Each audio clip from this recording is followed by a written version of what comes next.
All right, in this lecture, we are going to discuss John Locke's approach to liberalism and natural rights. Now, I do want to mention that liberalism should not be confused or conflated with another term that's sometimes used in contemporary politics, specifically the term libertarianism. Libertarianism is different from liberalism.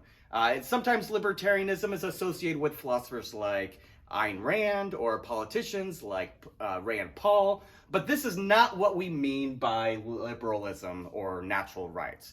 So I just want to kind of call that to your attention first.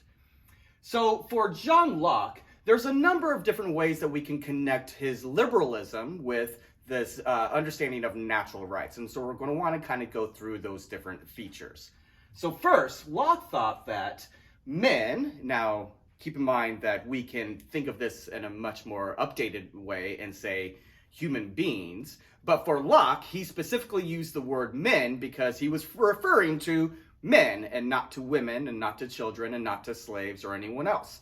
So for Locke, he thought that men may be human beings, but men are born free, men are born with a certain capacity for rationality, men are born equal, right? So this is a kind of an egalitarian view. Remember back in the previous video when we talked about having a view where in the Garden of Eden, everybody lived in an equal situation, in a state of perpetual equality, right? So that's egalitarianism. And specifically, men are born with a capacity to obtain private property. And so it's this feature of private property that's going to be really important for Locke's view as it relates to having certain natural rights. All right, so men also have these natural rights. What are these sort of rights that he's concerned with? Well, for one, it's a natural right to life. Two, it's a natural right to liberty. And three, it's a natural right to private property or ownership, right? And so you're going to want to think about how Locke's view of natural rights connects to the Declaration of Independence and this idea that all men are created equal and endowed by their creator with a certain inalienable rights, right to life, liberty, and the pursuit of happiness, right? Good. So for Locke, it wasn't necessarily the pursuit of happiness, rather it was a right to life, a right to liberty, or another way of thinking about that is a right to pursue the sort of equality that we all have in common, and a right to private property. So we're going to need to think about that in a little more detail. But those are the basic natural rights that, for Locke, he thinks that God has endowed us with these natural rights. So this is a kind of a natural law theory. Think again back to someone like Aquinas, who argued that God designs the universe in a certain way. He gives us a certain kind of human nature, and in that, when we pursue what that's like, we will find that we have certain rights, right to life, liberty, and private property. Now, Locke also uses a kind of a state of nature approach or a state of nature argument, which is inspired by Hobbes and the sort of the social contract theory that was in the air at the time.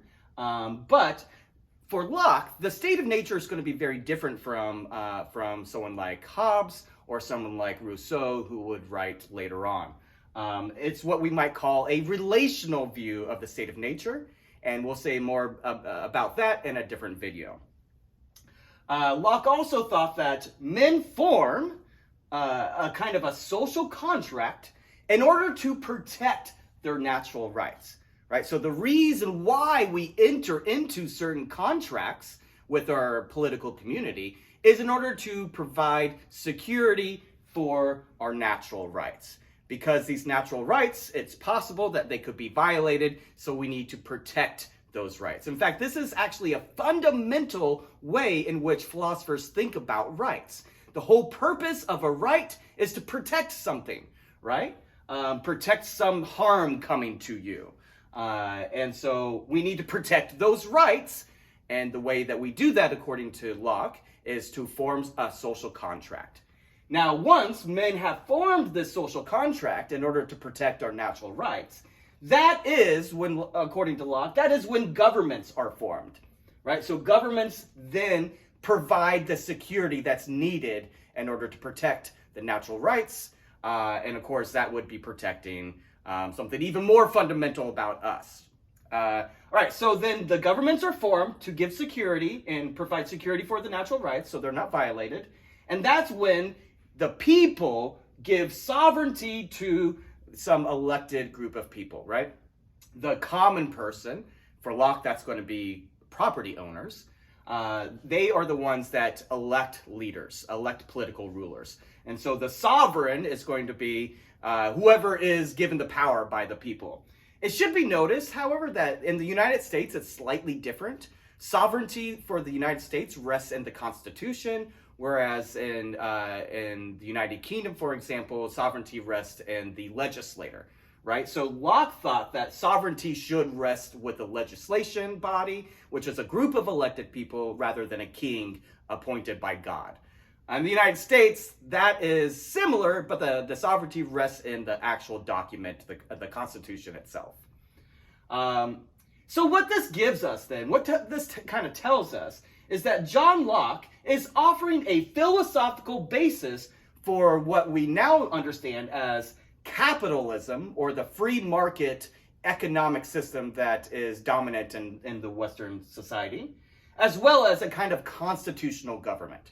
Right, so it's a philosophical basis for an economic system known as capitalism, and for a government system, a constitutional government system. And these two go hand in hand for Locke. And so in the next video, we will then discuss Locke's view of the state of nature, as that is used as an argument in support of his view about natural rights and constitutional government.